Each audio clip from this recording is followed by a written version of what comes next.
Hi everyone, my name is Eno, and welcome back to my floor. I decided that instead of actually just using the B-roll footage and talking over it, I was actually just going to re-record this video. So basically this video that we're going to do today is the game pickups of last month. And I'm really excited to go over them because I got some really cool ones, and I think you guys really like them too. Definitely not as many as the prior video for sure. I toned it down, but I think I've made some more very distinct choices in terms of what I picked up. So yeah, I mean, let's just jump right into it essentially. So I'll start with PS5 games first. So I picked up a copy of Stray. Stray is meant to be like a really short exploration game where you play as a cat set in the future with robots. Sounds epic. I'm really looking forward to it. I'm going to play this one with my partner.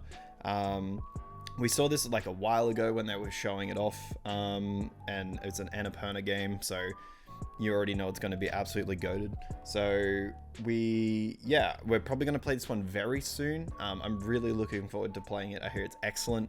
I've already heard the soundtrack for it. It's amazing. Super recommend listening to it on any place you stream music. But yeah, picked up Stray. Looking forward to it. It comes highly recommended from a lot of people. So if you're into a cute little adventure game with a cat, definitely check out Stray for sure. Steel Rising, quite an interesting one. Steel Rising is a game made by Spiders, who are more of like a AA company. They do a lot of interesting work, to be honest. A lot of their games typically are full of heaps of ideas, but usually the execution is the part that falls short. That's kind of a lot of AA development. They have so many interesting ideas, but the quality bar is just like a little bit lower than you would want essentially. But Steel Rising's really cool. It's set in like a French Revolutionary period, but instead full of machines and androids. And yeah, you essentially play as like a marionette, is that what they're called?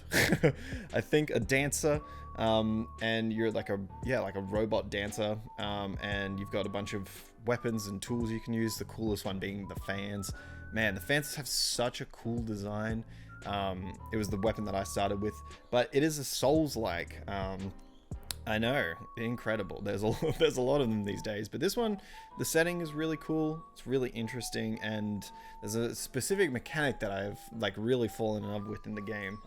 I've put about 8 hours, maybe 10 hours into it now, and there's a mechanic in it where you have like the core of your robot, and once you use all your stamina, you kind of move slower, but you can trade some health to kind of exhaust all the heat that comes with using all your stamina and get like essentially a full stamina bar back, which is a really cool dynamic of risk versus reward.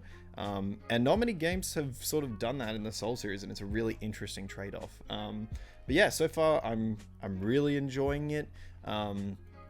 The combat itself feels pretty good. It's a little bit more floaty than Souls, I would say, especially if you compare it to something like Sekiro, which is like very tight.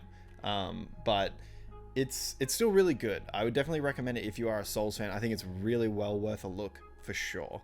Yeah, definitely check it out if you're a Souls fan or a fan of the time period, because it seems pretty good. The last PS5 pickup.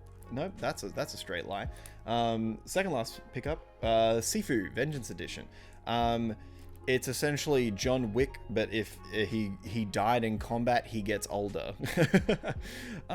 This game looks really awesome. I mean, like, it's made by Slow Clap, really, really great developer. And the Vengeance Edition essentially is just like comes with a bunch of stuff like some lithographs, a steel book, art book. But I really love the art design of it. The arenas that you battle in look really cool, really awesome set pieces. Combat looks like a dream. Unfortunately, still sealed. Have yet to open it. I've got so many other games that I'm still currently playing, Steel Rising being one of them, and another one that I'll bring up later that I've been playing. But yeah, I mean, I'm really looking forward to playing on this one. The PC modding community for this is already like insane. Apparently, you can play as like Neo, John Wick, like just like such cool iconic martial arts characters. Super sick. And I've heard that it's done really well for itself in terms of sales, and obviously Metacritic was pretty great for it too. But yeah, if you're into quite difficult brawler games that are a bit more technical, definitely check out Sifu. The Ascent, the Cyber Edition. So this one comes with Steelbook, some art books, some extra DLC content stuff. It is a cyberpunk ARPG, which is action role-playing game that you can play solo or co-op with your friends, which is really cool. Me and a group of my friends, we played this kind of on its launch, and we haven't gone back to it, but I really want to, because next to Cyberpunk, this is the game that kind of has like the most fleshed out, beautiful art design, based in that setting of, you know, neon drenched dystopia, futuristic, beyond 2070, like in terms of like year. I think this might even be further into the future, but yeah, from what I've already played, I love top-down action RPGs. I'm like a huge Diablo fan, have been for a while, Titan Quest, all that stuff. So and then Cyberpunk was my game of the year, the year it launched. Move this man! Even though a lot of people couldn't play it, I was very fortunate that I could. And man, just the Cyberpunk aesthetic is just so awesome, and the world that kind of just envelops around it is really cool too. I'm definitely excited to go back into this one. And on this channel I talk a lot about video ideas, like a lot, but I really would like to do a video of cyberpunk themed games that are already out and kind of talk through them, but kind of they sit in different lanes, essentially different genres, and sort of bring some attention to them. But yeah, the Ascent Cyber Edition, super stoked to get it, and yeah, really looking forward to picking up and playing again. We've only got 2 more. I know it's a very short list for this month, but this one is Temtem, and Temtem I'm extremely torn on. In one hand, it's an extremely fun, engaging Pokemon-like game. However, the problem lies in the fact that it's also an MMO, which I didn't think would drastically affect it too much when I went in to play it. But there's a lot of side quests that are like very much MMO quests, which is not to say that MMOs can't do good questing. They definitely can. I think Final Fantasy XIV for a lot of people is that. But for me, like a lot of it was already fetch questing, like go get 6 of this thing, go find this person, and that stuff made me incredibly bored. But the combat and the actual core mechanics of Temtem are really good. It's just that the quests suck. I know a lot of people love Temtem. It's done really well for itself. People really like it, and I completely get it on a fundamental mechanical level. However, it's just that quest, man. I had to stop playing. I played it for around 2 to 3 hours in stream, and then I was like, I need to give it another chance. I played it for about another 5 after the fact. It was just like, besides doing the combat, the quests were just boring. I just couldn't do them. It was just, it just felt like doing the same thing that had been played out so much already. And I feel like it's a game that really was negatively affected by having that style of questing built into it. But yeah, if you do like Pokemon games and you love MMOs, it's a perfect game. Like if you love that grindy kind of stuff and finding 10 of this and battling 5 of that or whatever, definitely check out Temtem. You probably love it, and it's co-op, and so you can play with friends, which is cool. But yeah, not for me, unfortunately, but that's okay. You can't win them all. Our final one, which man am I excited to have in my collection.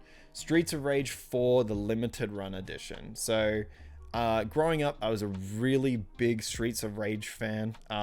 It was just such a incredibly fun beat 'em up. Same with the Ninja Turtle games, the old school ones, which have been re-released in, you know, the Cowabunga collection, and the brand new one, which I'm blanking on the name. But yeah, Streets of Rage 4. I've played this one already, but I really wanted to add it into the collection. It's just an incredible beat 'em up. I mean, the art style that they brought into this, the music is so good, and This one here essentially is just has, in terms of what's inside the collector's box, I believe it's a steel case. I think there might be some art cards in there. I'm really forgetting. The B-roll footage will show it anyway, what is inside of it. But yeah, super, super happy that I picked this up. And I actually picked this up at a great price. This one, typically, for those of you who are game collectors, which I assume is majority of the demographic that is subbed. Also, thank you so much for the subs, guys. I very much appreciate you joining. But the people who collect stuff already know limited run games eventually, once they go, you know, essentially to market, become very expensive to repurchase, because people just, you know, put them up an exorbitant cost.